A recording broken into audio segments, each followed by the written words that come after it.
You should watch where you are going. I suggest you step away from my seat immediately. The orange juice did not spill. It fell with purpose. A cold stream of bright liquid struck Dr. Angela Whitmore across the front of her navy blazer, ran down the silk beneath it, and spread across her lap like a stain that wanted witnesses. For half a second, nobody moved. The first-class cabin of Global Wings Air Flight 815 sat frozen on the taxiway at John F. Kennedy International Airport. Outside the oval windows, runway lights blinked in the grey evening haze. Inside, the air smelled of warm towels, leather seats, and expensive coffee. Then came the voice. "Oh my," Karen Mitchell said. She held the glass pitcher in one hand. Her blonde bob didn't move. Her uniform was sharp enough to cut paper. Her smile was small, neat, and almost believable. Almost. The aircraft must have turned. But the aircraft had not turned. Not like that. Across the aisle, George Bennett, a retired history professor from Vermont, lowered his reading glasses. His mouth opened slightly. He had seen the whole thing. The cart had been steady. The floor had been still. Karen's wrist had flicked forward. Quick, clean, cruel. Angela looked down at her ruined blazer. The juice was cold against her skin. Sticky. Humiliating. It soaked through the fabric she had chosen carefully that morning, not because she wanted attention, but because she had been raised to present herself with dignity. Her father had taught her that. Stand straight. Speak clearly. Never let the world make you smaller. She inhaled once through her nose. Slowly. The cabin watched her, waiting for anger, waiting for a scene, waiting for the kind of reaction that would make the story easier for them to judge. But Angela did not raise her voice. She looked up at Karen. "Please bring me a cloth and soda water," she said. Karen's smile faded by 1 inch. "Mom, we are taxiing for departure. I need you to remain seated." Angela's eyes did not blink. "I am seated." A man in a charcoal suit, 2 rows ahead, turned slightly, then looked away. A woman near the window pressed her lips together. The young flight attendant near the galley, Ryan Cooper, froze with a stack of napkins in his hands. He wanted to step forward. Angela could see it in his face. Fear stopped him. Not fear of Angela. Fear of Karen. That told Angela more than any apology could have. Karen leaned closer, lowering her voice just enough to make it personal. "I said I'll help you once we're in the air." The words were polite. The tone was not. It carried something old and ugly under the surface. Something Angela had heard in hotel lobbies, boardrooms, security lines, restaurants and airport lounges. You do not belong here, not in this seat, not in this cabin, not among these people. George cleared his throat. "Excuse me," he said, his voice thin but firm. "I believe the lady asked for assistance, and from where I'm sitting, that did not look like an accident." Karen turned her head slowly. The warmth she had shown him minutes earlier vanished. "Sir, I'm handling it." "No," George said, surprising even himself. "I don't believe you are." A small tremor passed through the cabin. Not sound, not movement, something deeper. The quiet discomfort of people realizing they had seen something wrong, and now had to decide whether to pretend they had not. Karen's cheeks tightened. Angela noticed everything. The way Ryan stared at the floor. The way passengers suddenly found their phones interesting.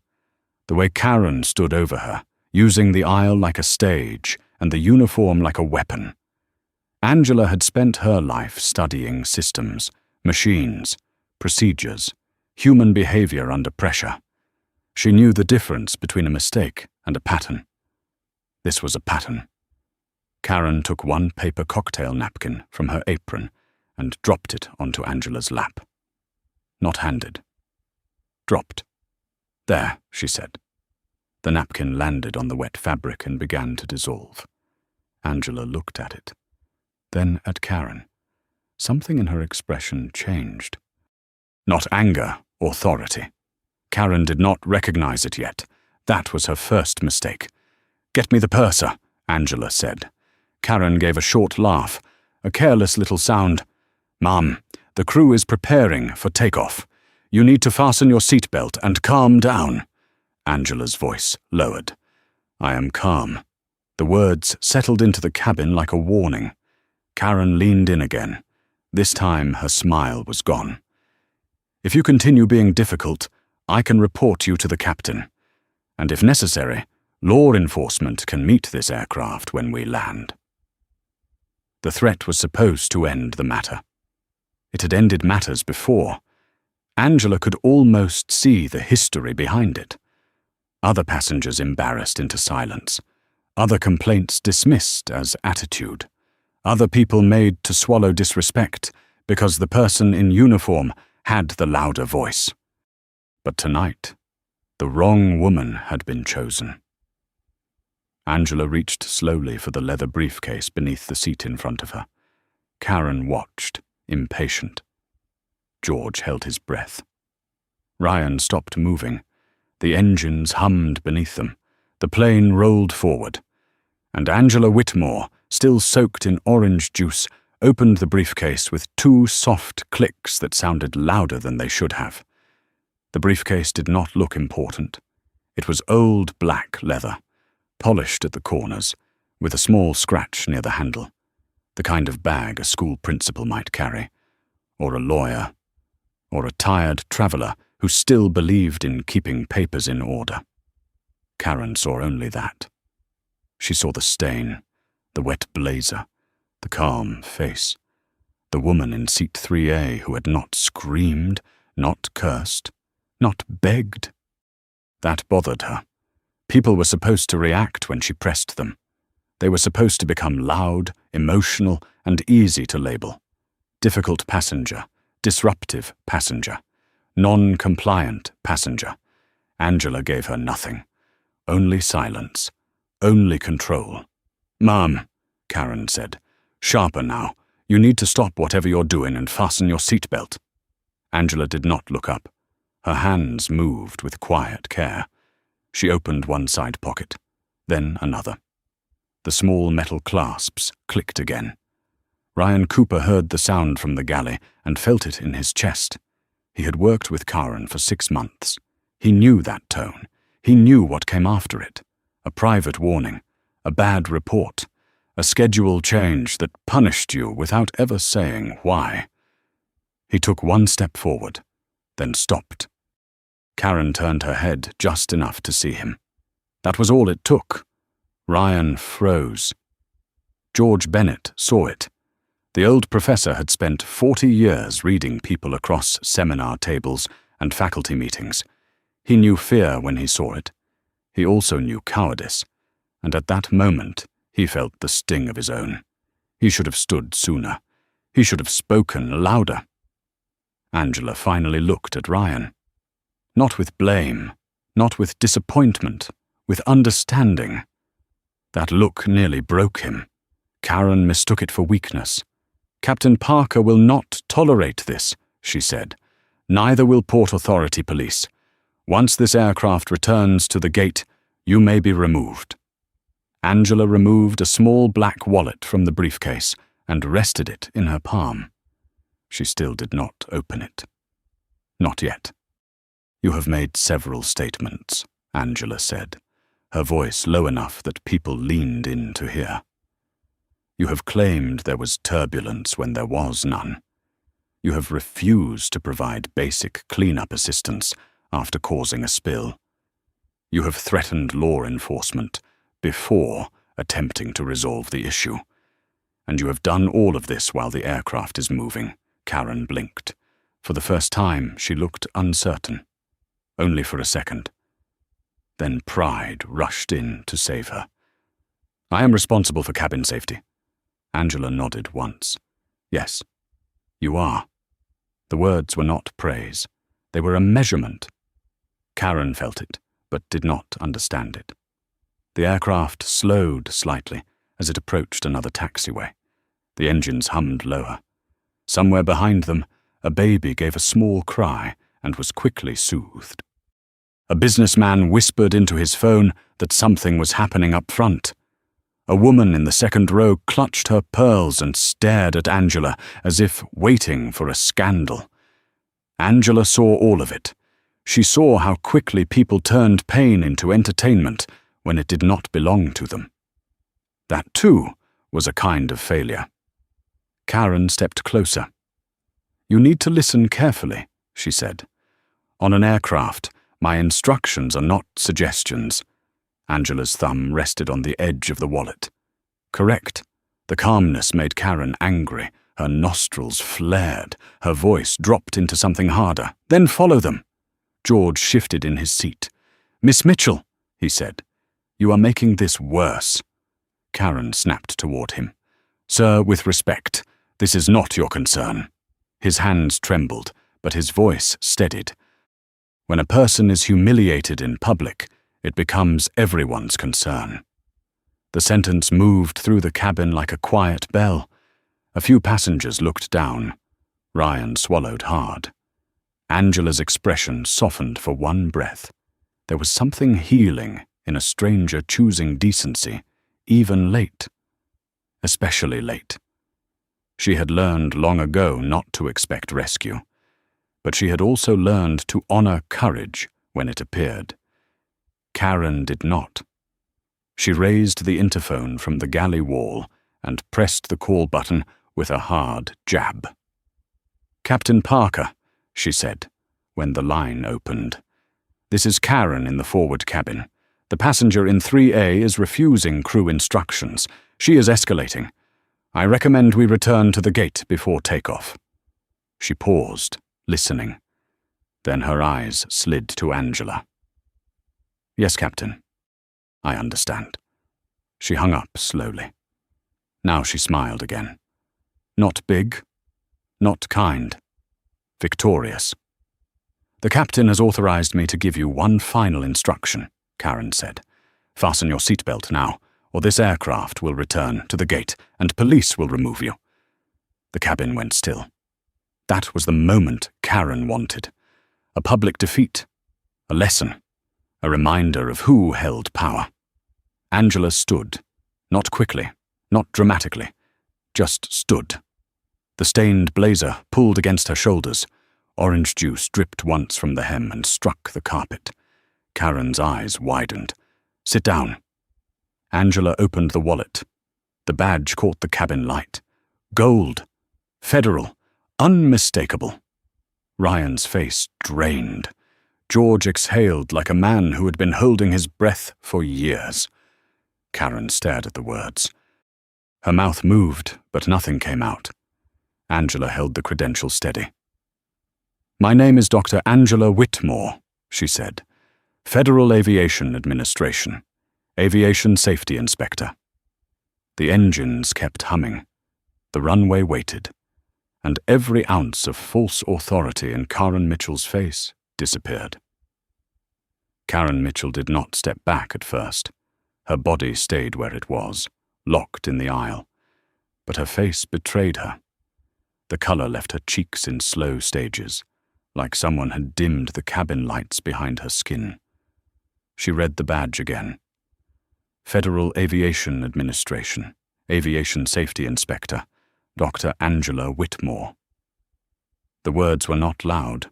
They did not need to be. They sat in the air with more force than any shout Karen had ever used.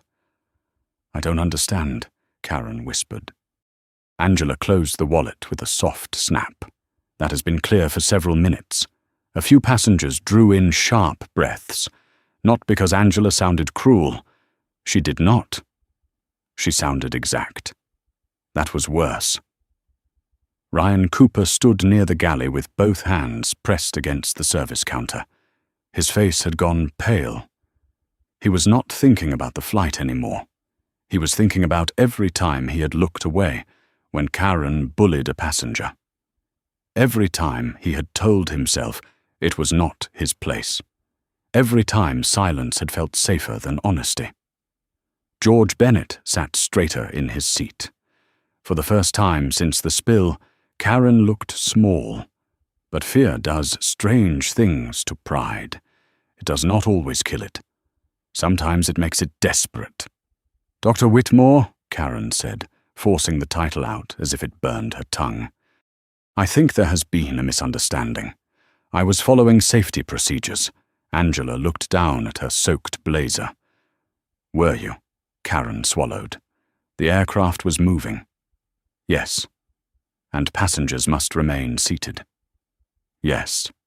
Karen's voice gained a thin edge of hope. "So you understand my position."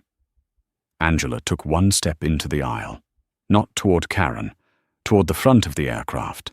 "I understand your position perfectly. You caused a cabin incident. You misrepresented it to the cockpit. You escalated instead of de-escalating. And you used safety language as a shield for personal misconduct." Each sentence landed clean. Karen's mouth tightened. "That is not fair." Angela stopped. Now her gaze changed. For the first time there was pain in it. Quiet pain. Old pain. The kind carried by people who had spent a lifetime being told their dignity was negotiable. "Fair?" Angela asked. The cabin seemed to lean toward her. "Fair would have been treating me as a passenger before you knew who I was. Fair would have been handing me a towel. Fair would have been telling the truth to your captain. Fair would have been understanding that authority exists to protect people, not to corner them." No one moved. Even the hum of the engines seemed lower now. Karen looked towards the cockpit door. It was closed, solid, out of reach, her last wall of protection. Angela saw the glance. "Get the purser." Karen hesitated. Angela did not raise her voice. "Now." That one word moved Karen faster than a shout could have. She turned toward the galley, her heels unsteady against the carpet. Ryan stepped aside as she passed. For a second, their eyes met. Karen's were pleading now, but Ryan could not rescue her from what she had done. He picked up the interphone with a shaking hand. "Michael," he said quietly. "You need to come forward. Right now." From behind the curtain, passengers whispered. "Is she really FAA? She can stop the flight. What did that attendant do?"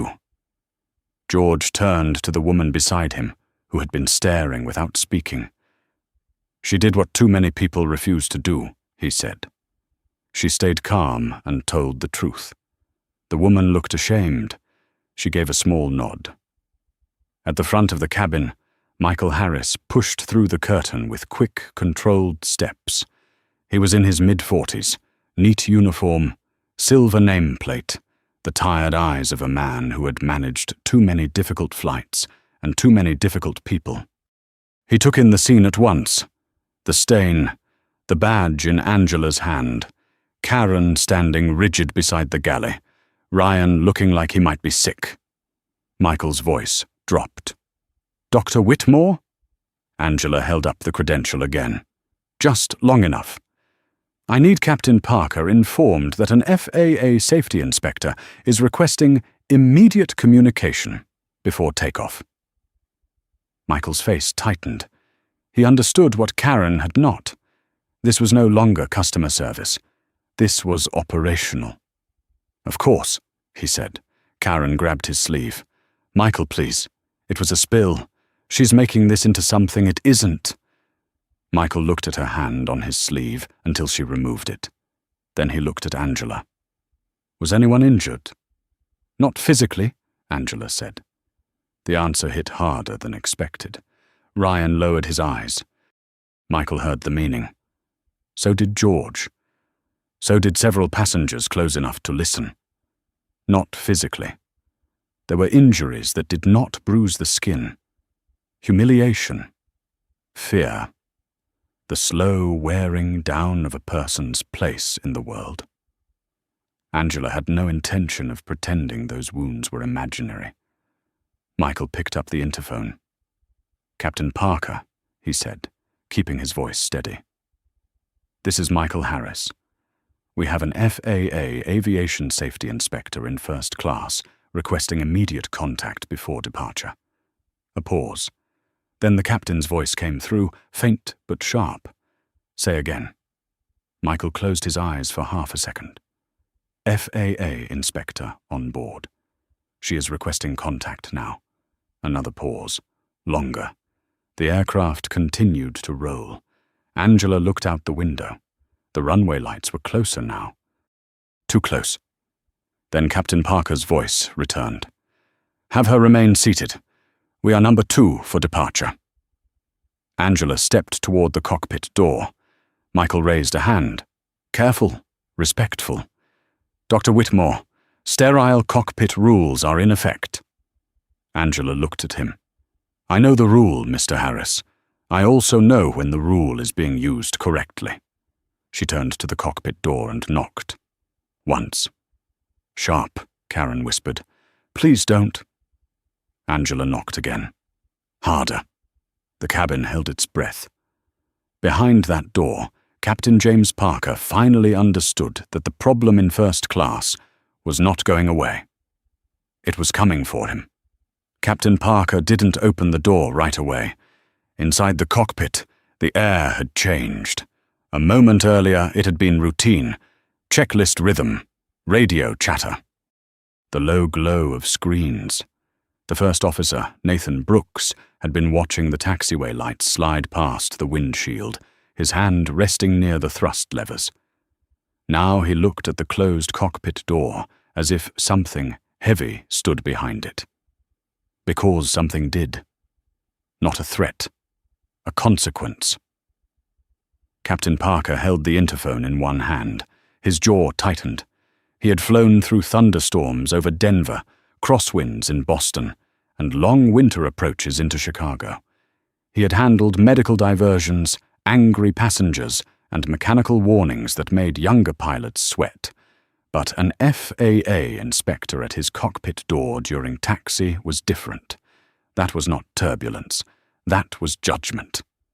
"Keep us slow," he told Nathan. Nathan nodded, but his voice came out thin. "Yes, Captain." Another knock struck the door. Sharp. Controlled. Captain Parker closed his eyes for half a second. He already hated the situation. He hated that Karen had made it messy. He hated that the passenger had turned out to be someone official. Most of all, he hated the small voice in the back of his mind, asking why he had not walked back and checked for himself. He pushed it away. Not yet. He reached for the radio. "Tower. Global Wings 815, holding short momentarily." "We have a cabin coordination issue," the controller answered with the flat calm of a man who had heard everything. "Global Wings 815, hold position." Nathan glanced at him. "Should we call operations?" Parker shook his head. "Not until I know what this is." But he did know. That was the problem. He unlatched the cockpit door. When it opened, the first thing he saw was not the badge. It was the stain. Orange across navy blue. Wet fabric. A dark line down the front of a woman who stood too still to be dismissed as emotional. Then he saw the credential in her hand. His face changed. The irritation drained first, then the authority.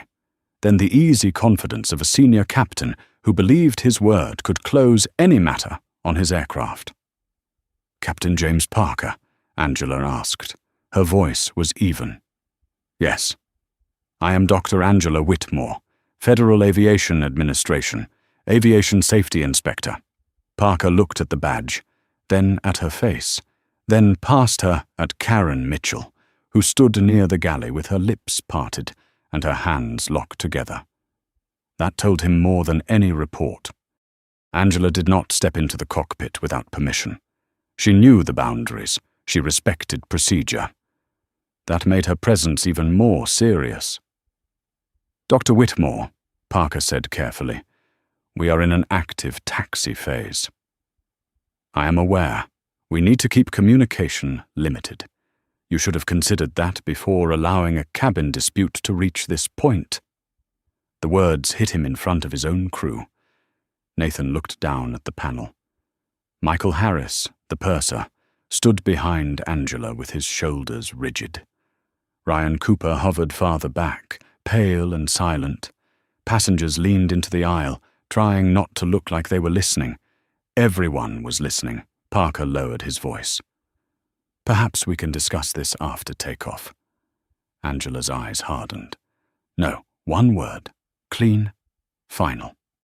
Parker felt heat rise up his neck. Inspector, with respect, if the issue is a spilled beverage, I can have the company address it after we are airborne. Angela looked at him for a long second. There it was. The reduction. The same mistake Karen had made. A person had been humiliated, threatened, misrepresented, and ignored. But to the captain, it was still only a spilled beverage. Angela took one slow breath. This is not about orange juice. The cabin fell quieter.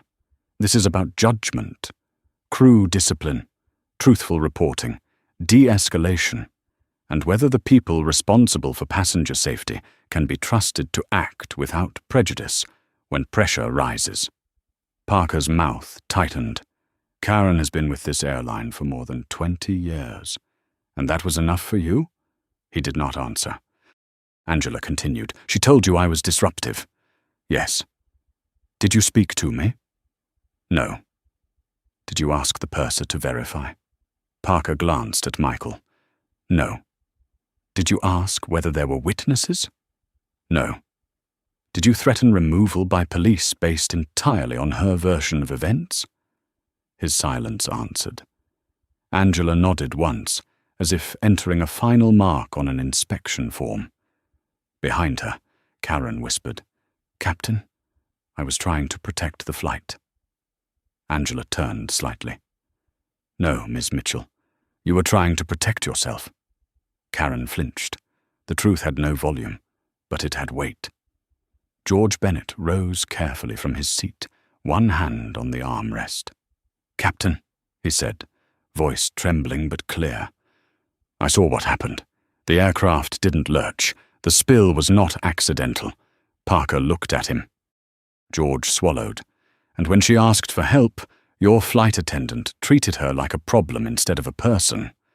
That sentence broke something open in the cabin. A woman in row 4 lifted her hand. I saw it too, she said, quietly.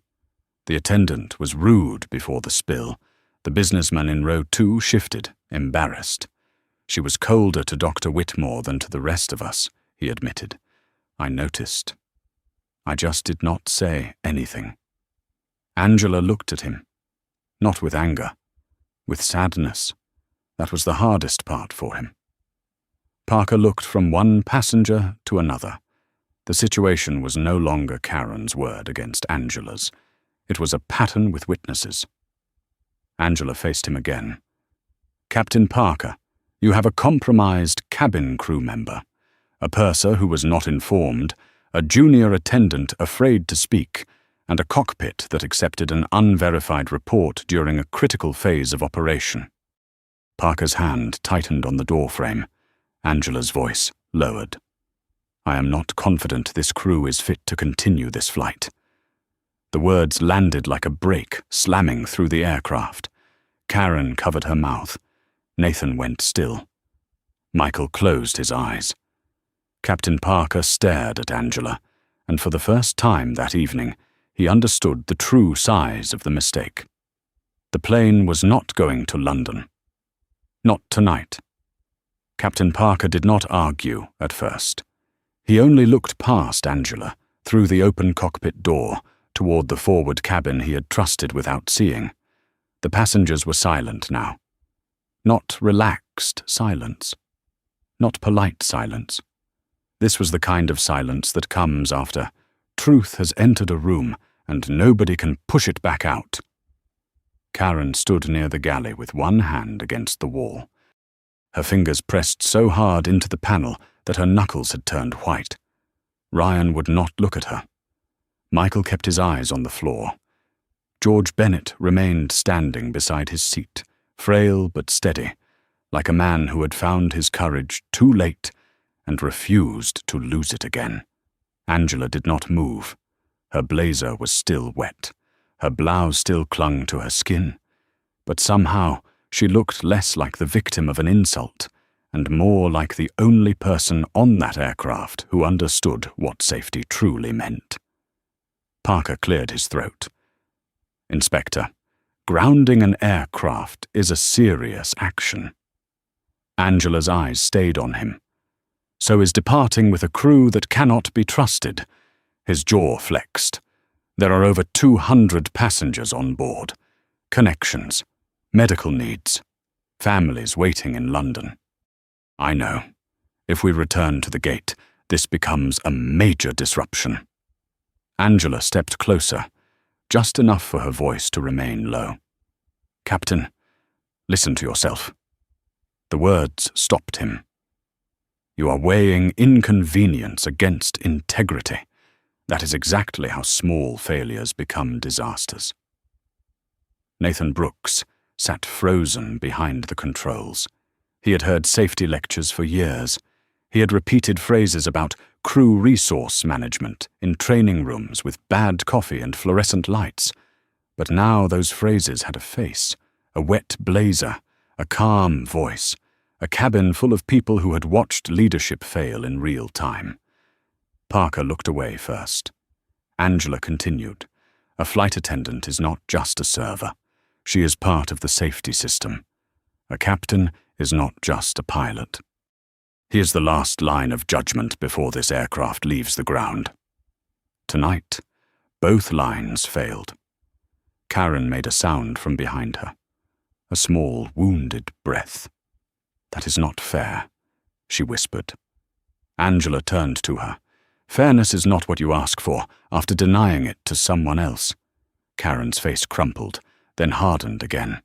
Pride fought panic in her eyes. "I made a mistake."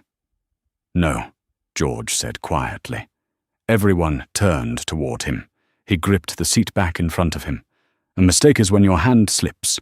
What you did had a face behind it." Karen stared at him. George's voice trembled, but he kept going. "I am old enough to know the difference between clumsiness and contempt." The cabin absorbed that. Some passengers looked ashamed. A few nodded.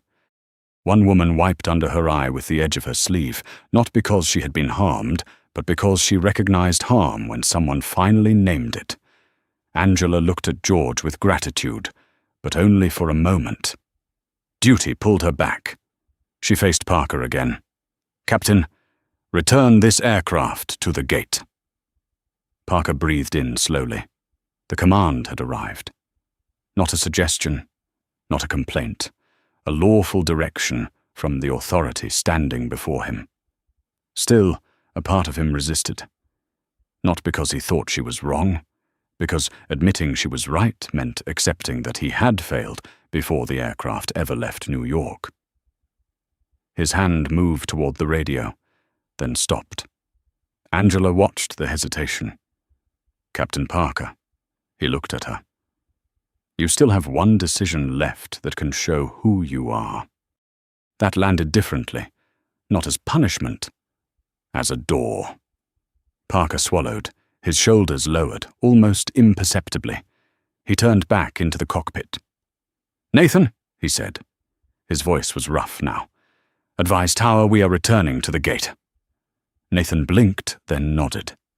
"Yes, Captain." His hand shook as he reached for the radio. "Tower, Global Wings 815. We are discontinuing taxi. Request return to gate." There was a pause. Then the controller came back. "Global Wings 815. Confirm reason for return." Parker closed his eyes. He could have softened it. He could have said passenger issue. He could have said company matter. He did not. Returning at the direction of an FAA aviation safety inspector.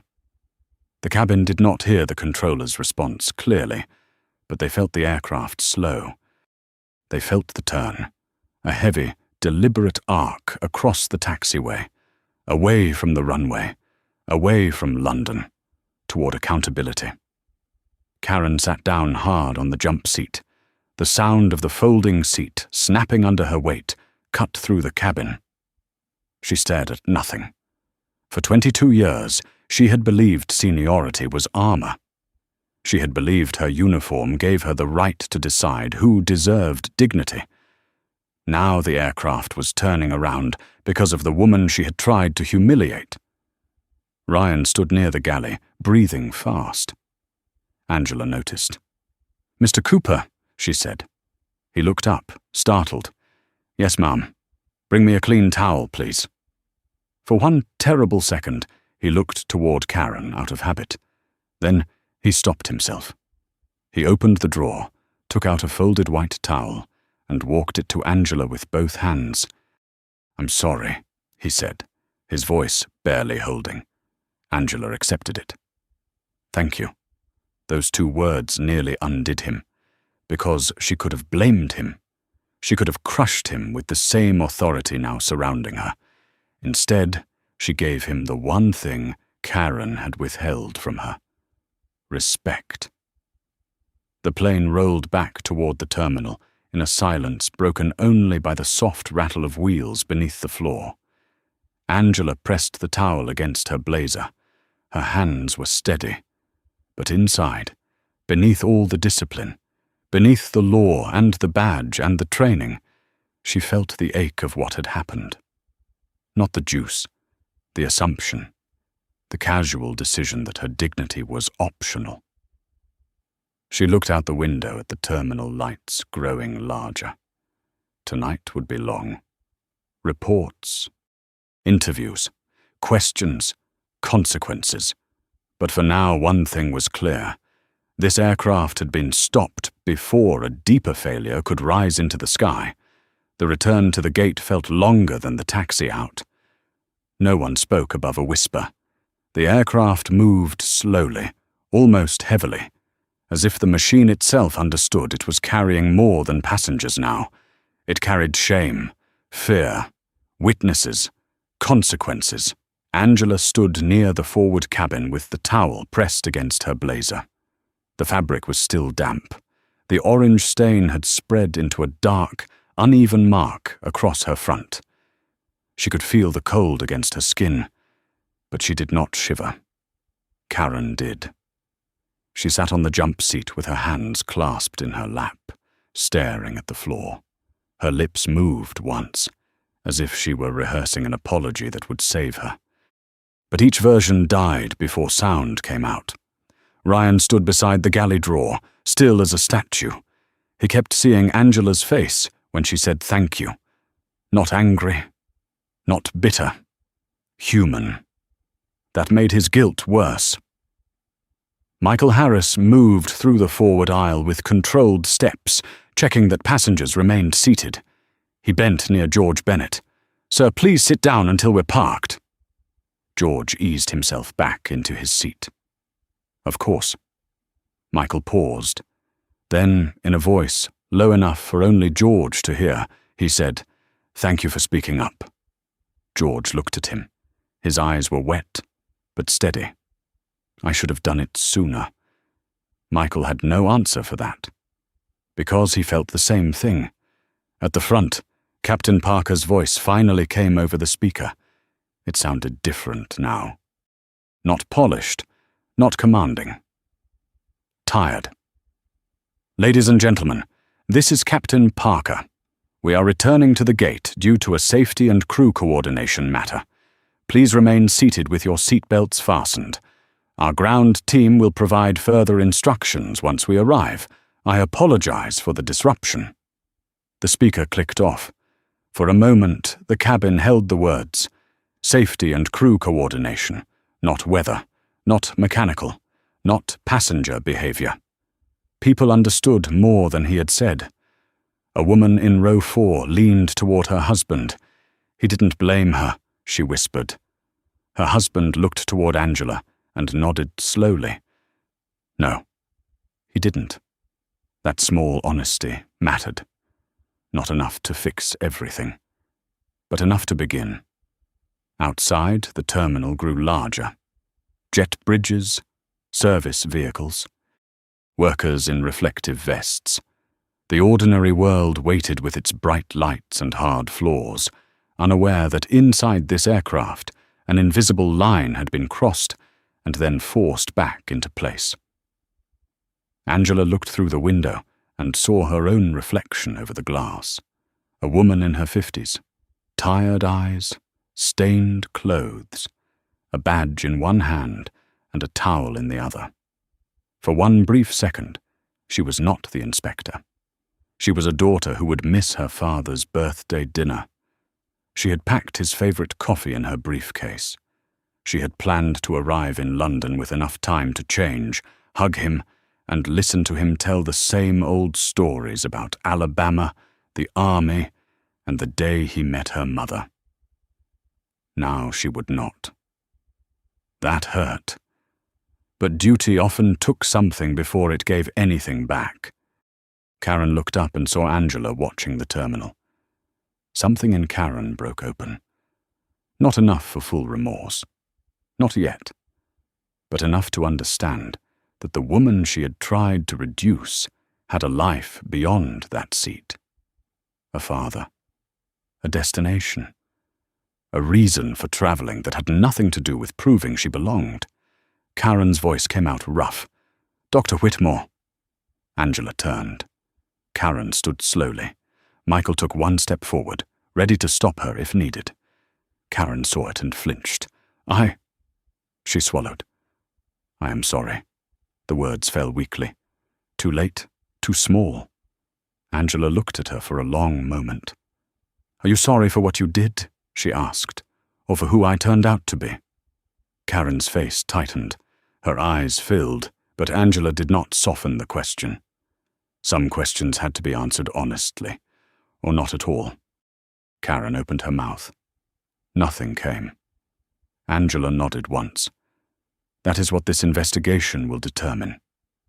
The aircraft gave a gentle bump as it reached the gate area. The engines began to wind down, their deep hum fading into a low metallic breath. The seatbelt sign stayed on. Through the forward window, Angela saw them waiting. A man in a dark suit with a phone pressed to his ear. 2 airport operations staff. A uniformed Port Authority officer standing beside the jet bridge door, and a grey-haired man in an FAA field jacket, Stephen Clark. Angela had texted him during the taxi back with only the essential facts. FAA inspector on board. Crew conduct failure. Possible unsafe condition. Meet aircraft at gate. Stephen looked up at the cockpit windows, then at the cabin door. He was not smiling. Michael checked the door controls, then looked to Angela. "Dr. Whitmore?" Angela folded the towel once and placed it over her arm. "No one deplanes until I speak with the ground team. Captain Parker, First Officer Brooks, Ms. Mitchell, Mr. Harris, and Mr. Cooper remain on board for interviews." Karen closed her eyes. Ryan's shoulders dropped. Captain Parker stepped out of the cockpit, his face grey with the weight of what came next. Angela looked at each of them. "This is not about punishment first," she said. "It is about truth first. Safety depends on truth." The jet bridge connected with a dull thud. The cabin door opened. Cold terminal air rushed in, and with it came the beginning of the reckoning. Stephen Clark stepped through the aircraft door first. He was in his late 50s, broad-shouldered, grey at the temples, with the calm face of a man who had spent his career walking into tense rooms and refusing to be impressed by panic. His FAA jacket was plain. No drama. No raised voice. Just federal authority stitched over his chest. Behind him came William Carter, the JFK station manager for Global Wings Air. He wore a dark suit and a headset crooked around his neck. His face had the pale shine of someone who had been pulled out of a corporate call and thrown into a crisis that could cost millions. "Dr. Whitmore," Stephen said. Angela gave one short nod. "Stephen." His eyes moved to the stain on her blazer, then to Karen, then to Captain Parker. He did not ask if this was serious. The answer was standing in front of him. William Carter stepped forward quickly. "Dr. Whitmore, I'm William Carter, station manager. First, let me say how sorry we are for any inconvenience. I'm sure we can get this handled quietly and get everyone on their way." Angela looked at him. Quietly. That single word had done more damage than he knew.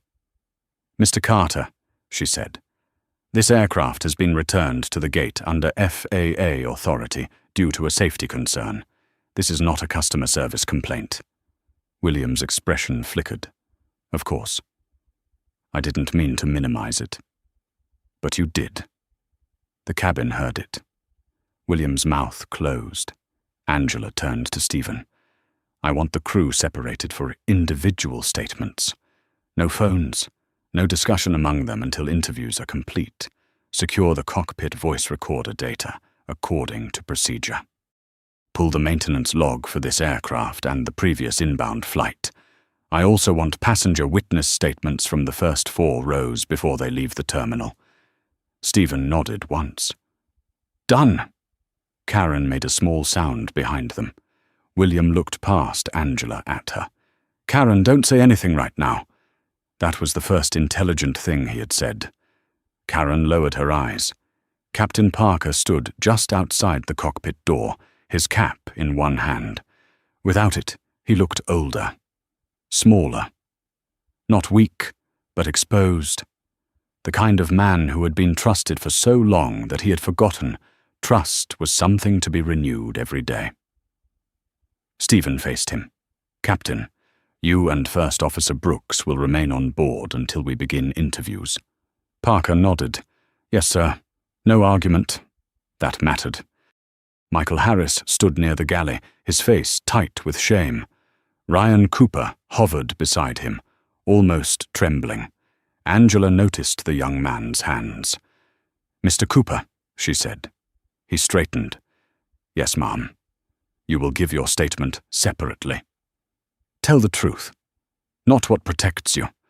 Not what protects the airline. The truth." His eyes filled. "Yes, ma'am." Karen looked up sharply, fear flashing across her face. Ryan saw it. For the first time, he did not look away. That was when Karen understood she was alone. Not because people were cruel, because truth had finally separated itself from fear. In the cabin, the passengers began to stir. A man in business class called toward the front, "Are we getting off or not?" A few others joined in. "I have a connection.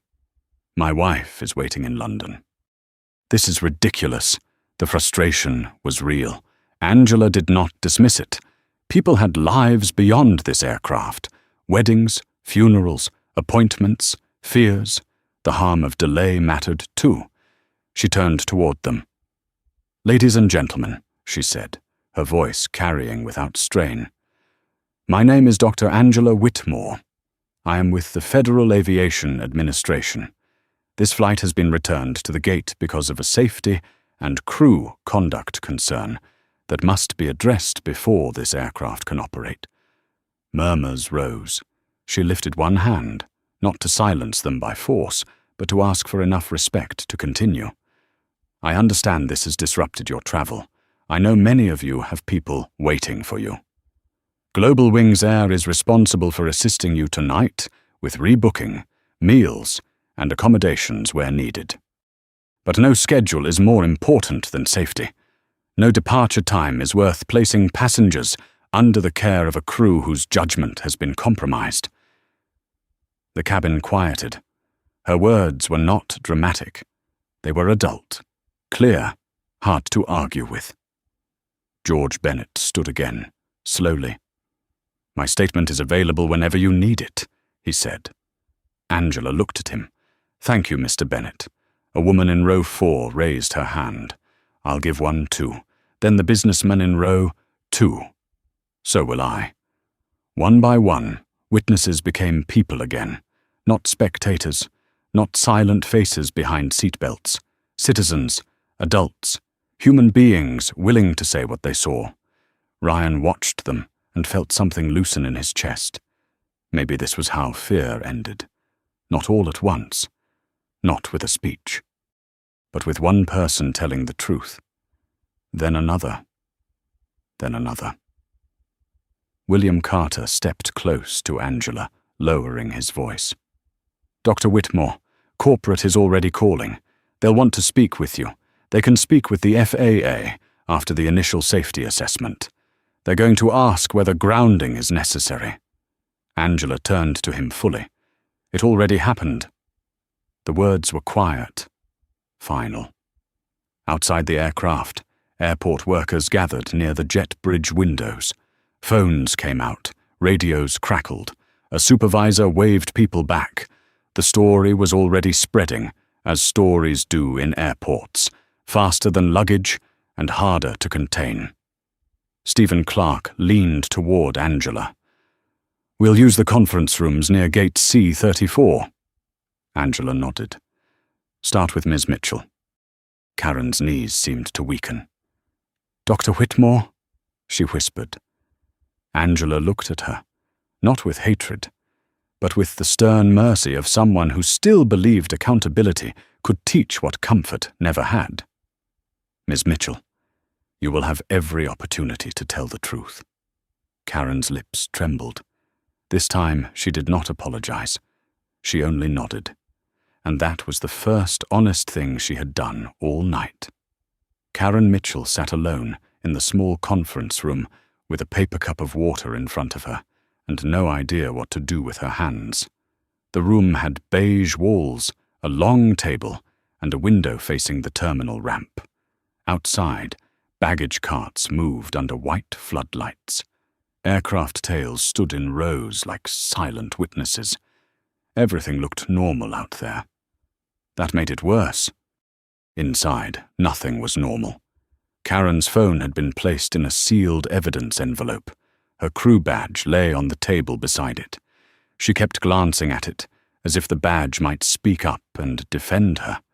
For more than 20 years, that little plastic card had opened doors, crew lanes, lounges, cockpits, hotel shuttles. It had made her feel known. Now it looked small. Stephen Clark entered first, carrying a folder. Angela followed behind him. She had changed nothing. The stained blazer remained on her body. The mark was still there, visible under the fluorescent lights. Karen wished she had taken it off. She wished someone had cleaned it. She wished the evidence did not breathe across the table from her. Angela sat down. Stephen set a recorder on the table. This is a preliminary safety interview regarding Global Wings Air Flight 815, Stephen said. Ms. Mitchell, you are not under arrest. This is an administrative inquiry. You are expected to answer truthfully. Karen nodded too fast. I understand. Angela watched her without expression. Stephen opened the folder. Tell us what happened in the forward cabin. Karen folded her hands. It was a busy boarding, full flight. We were behind schedule. There was pressure from operations to push back on time. Angela said nothing. Karen continued. I offered beverages. I was doing a final cabin check. The aircraft shifted. I lost balance. The juice spilled onto Dr. Whitmore. I apologized. Stephen looked at his notes. You described the spill as caused by aircraft movement. Yes. Were you injured or thrown off balance? No, but it was enough to move my hand. Angela leaned forward slightly. Ms. Mitchell, before the spill, had you formed an opinion about the passenger in seat 3A? Karen's eyes flicked up. No. Angela held her gaze. Think carefully. Karen's throat moved. No. I treat all passengers the same. Stephen slid a paper across the table. This is a statement from Mr. George Bennett, seat 1A. He states you appeared dismissive toward Dr. Whitmore before departure, and that your apology after the spill seemed theatrical. Karen stared at the paper. He misunderstood. Stephen placed another sheet beside it. This is from the passenger in row 2. He states your tone with Dr. Whitmore was noticeably colder than with other first-class passengers. Karen's voice tightened. People see what they want to see. Angela's eyes sharpened. That is true. Karen looked at her. Angela continued, calm and exact. Sometimes people see a black woman in first class and decide she must be difficult before she speaks. Karen's face flushed. I did not say that. No, Angela said. You didn't have to. The words sat between them. Karen's eyes filled, but her pride rose again, automatic and defensive. I have served thousands of passengers. I have never been called unsafe. Angela's voice softened, just slightly. Unsafe does not always begin with a broken engine. Sometimes it begins when a person with authority decides another person deserves less care. Karen looked away. For the first time, she did not have a quick answer. Stephen turned a page. Purser Michael Harris stated you described Dr. Whitmore as entitled before the aircraft pushed back. Why? Karen rubbed her thumb against her palm. She had an attitude. What attitude? Stephen asked. She was cold. Angela tilted her head. Cold or reserved? Karen said nothing. Confident, perhaps? Angela asked. Still nothing. Quiet? Karen's lips trembled. Angela let the silence work. It was not cruelty. It was procedure. Truth often needed space before it could step forward. Karen finally whispered, I thought she was going to be difficult. Because of what she did, Stephen asked, or because of what you expected? Karen closed her eyes. That was the crack. Small, but real. I don't know, she said. Angela sat back. That answer was the first honest one. In another room, Captain Parker sat across from a second FAA official with Nathan Brooks beside him. His cap was on the table. He had placed it there carefully, like something belonging to a man he no longer was. I accepted Karen's report without verification, he said. His voice sounded dry. That was my failure. Nathan looked at him, surprised by the bluntness. The official asked, Why didn't you send the purser to assess the situation? Parker stared at the table. Because I trusted the shortcut. Senior crew says passenger problem. Captain back senior crew. We keep moving. He swallowed hard. That shortcut was wrong. Back in Karen's room, Stephen gathered the witness sheets. Ms. Mitchell, this inquiry will continue. You will be relieved from duty pending further review. Karen looked at Angela then. Not at the badge. At the woman. I'm sorry, she said again. This time her voice was smaller, less polished. Angela studied her. I hope someday you understand what you are apologizing for. Karen broke then, not loudly, just a quiet fold of the shoulders, a hand over her mouth, a breath that shook. Angela stood. The investigation was not over, not close, but one truth had entered the room and refused to leave. Respect was not a courtesy. It was a safety requirement. By sunrise, Global Wings Air no longer had a delayed flight. It had a crisis. The story moved through the airport before the coffee shops opened. Gate agents whispered behind counters. Ramp workers pointed toward Gate C-34. Pilots passing through the crew hallway lowered their voices when they heard the words, FAA Inspector. By 7 a.m, the first internal report had reached corporate headquarters in Chicago. By 8, the chief operating officer was on a call with legal. By 9, the name Karen Mitchell was being spoken by people who had never noticed her before.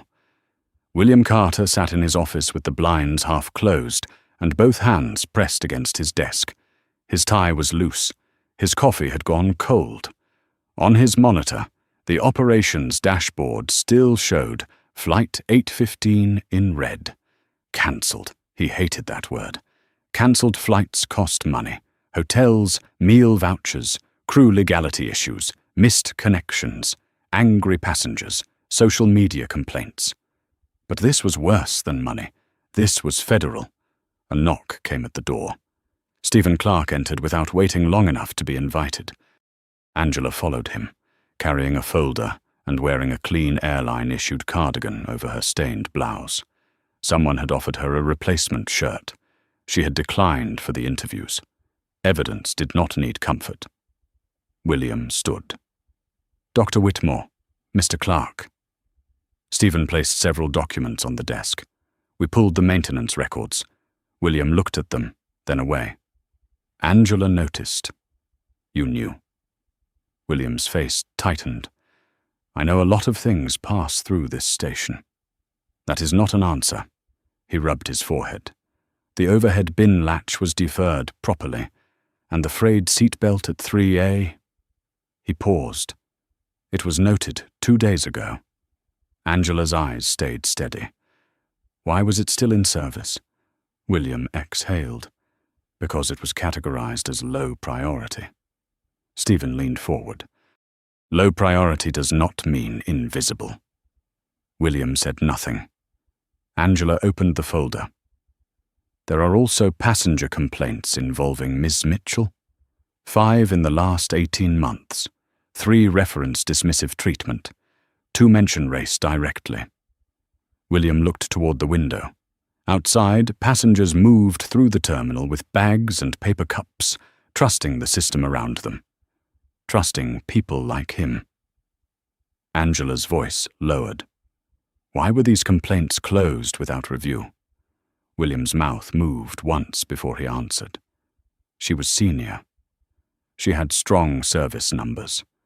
Executive travelers liked her. Angela let the words sit. Executive travelers liked her. The phrase sounded clean, corporate, almost harmless. But beneath it lived the truth. Some passengers mattered more than others. Some complaints carried more weight. Some pain was easier to file away. Angela closed the folder. Mr. Carter, when a system protects comfort over dignity, it teaches misconduct where to hide. William looked down. For the first time, he did not defend himself. Across the hall, Karen Mitchell sat in a second conference room with a union representative beside her. Her eyes were red. A glass of water trembled in her hand. A woman from Human Resources read from a prepared statement. Pending final review, you are being removed from all flight duties effective immediately. Karen stared at the table. Am I suspended? The woman hesitated. Yes. Karen laughed once, but there was no humor in it. For a spill. Her union representative turned toward her sharply. Karen, stop. But she could not. Fear had stripped away her polish and left only resentment. I gave this airline 22 years. The human resources woman looked tired, and passengers gave you trust. That stopped Karen. It was not Angela's voice, not the FAA, not a passenger accusing her. It was another airline employee, another woman, saying the thing nobody in Karen's circle had ever said plainly enough. Trust was not seniority. Trust was behavior. Karen looked down at her crew badge. She had worn it through birthdays missed, holidays worked, red-eye flights, snow delays, crying passengers, medical emergencies, and long nights in hotel rooms that all looked the same. Somewhere along the way, she had begun to think endurance made her right. It had not. In another room, Captain Parker gave his statement for the second time. His shoulders sagged under every answer. Did you personally assess the passenger? No. Did you verify the report? No. Did you consider that a crew member could be escalating the matter? He looked at the recorder. No. Nathan Brooks sat beside him, pale and quiet. When it was his turn, his voice cracked. "I knew we should slow down and get more information," he said, but I didn't challenge him. Parker turned toward him, not angry, wounded. Nathan kept going. I was afraid of overstepping. The FAA investigator wrote it down. Parker closed his eyes. That was the failure no checklist could catch. A cockpit where the first officer had doubts but stayed silent. A cabin where a junior attendant saw cruelty but froze. A station where complaints were buried because the numbers looked good. A whole chain of quiet decisions. Angela stood at the terminal window near Gate C-34 and watched passengers from Flight 815 line up for hotel vouchers. Some were angry, some exhausted, some still confused. George Bennett walked toward her slowly with his carry-on bag in one hand. "Dr. Whitmore," he said. She turned. "I gave my statement. Thank you." He nodded, then looked at the stain still visible beneath her cardigan. "I'm sorry this happened to you." Angela's expression softened. "So am I." He swallowed. "And I'm sorry I hesitated." Angela looked at him for a long moment. Then she said, "You spoke when it mattered." George's eyes filled. "That doesn't erase the hesitation." "No," Angela said gently, "but it can teach the next moment." He nodded, holding that sentence like something fragile and necessary. Behind them, William Carter stepped out of his office, followed by Stephen. His face had changed, not redeemed, not yet, but stripped of excuses. Angela looked back at the gate. The aircraft still sat there, silent and grounded, a machine worth hundreds of millions of dollars, stopped by a stain. No, stopped by a truth everyone else had tried to make small. 2 weeks later, Global Wings Air changed the way it talked about safety, not in a slogan, not in a polished video with smiling employees and soft music.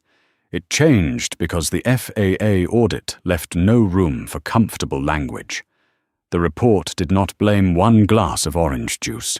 It did not reduce the event to one angry employee or one difficult flight. It named the pattern: missed complaints, deferred maintenance, weak leadership, a culture that rewarded speed and image while quietly teaching people to ignore disrespect unless it became expensive. Karen Mitchell was terminated before the month ended.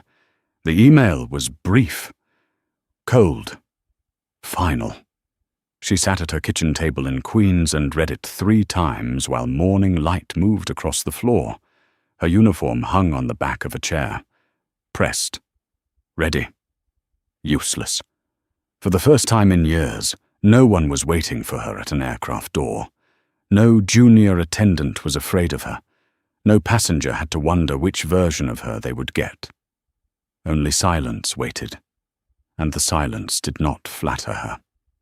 Captain James Parker was suspended, pending a final review. He accepted the order without protest.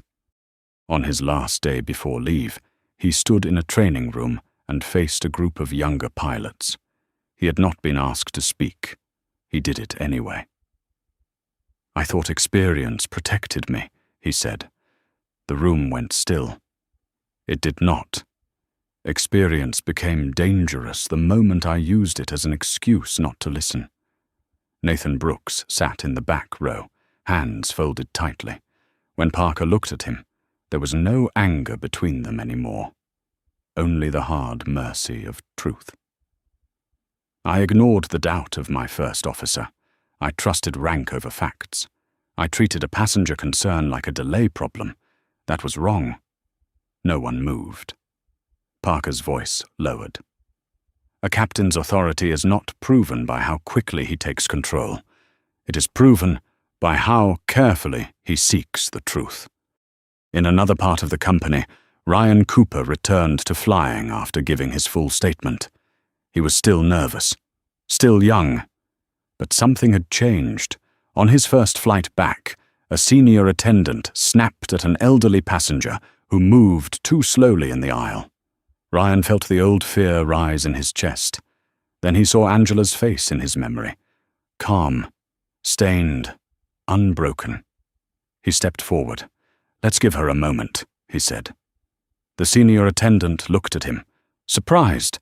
Ryan's heart pounded, but he did not step back. The elderly woman touched his arm as she passed. "Thank you, young man." It was a small moment. No badge, no report, no headline. But that was how culture changed, one corrected moment at a time. Angela Whitmore arrived in London a day late. Her father was waiting at the arrivals area in a wool coat, leaning on a cane he pretended not to need. When he saw her, his face opened with relief. "My girl," he said. Angela walked into his arms and let herself breathe. For the first time since New York, she was not an inspector. Not a witness, not a federal authority. She was someone's daughter. He held her longer than usual. I heard there was trouble. Angela closed her eyes. There was. "Did you handle it?" She gave a tired smile against his shoulder. "Yes, sir." He pulled back and studied her face, the way only a parent could. "Did it cost you something?" Angela looked down for a moment. "Yes." Her father nodded slowly. "Doing right usually does." That night they sat at his kitchen table with coffee she had carried across the ocean. The original bag had survived in her briefcase. He poured 2 cups. The house was quiet. Outside, London rain tapped softly on the window. Angela told him only part of the story. Not because she was ashamed, because some wounds were easier to heal in silence. Her father listened. When she finished, he placed one weathered hand over hers. "People tried to make you small," he said. "You remembered who you were." Months later, Flight 815 became part of training across Global Wings Air. Not as gossip, not as punishment theatre, as a case study. New employees heard the lesson clearly. A passenger is never just a seat number. A complaint is never just noise. A uniform is never permission to forget another person's humanity. And safety is not only found in engines, checklists, and locked doors. It is found in honesty, in humility, in the courage to stop a moving system when that system is heading in the wrong direction. Angela never asked for recognition.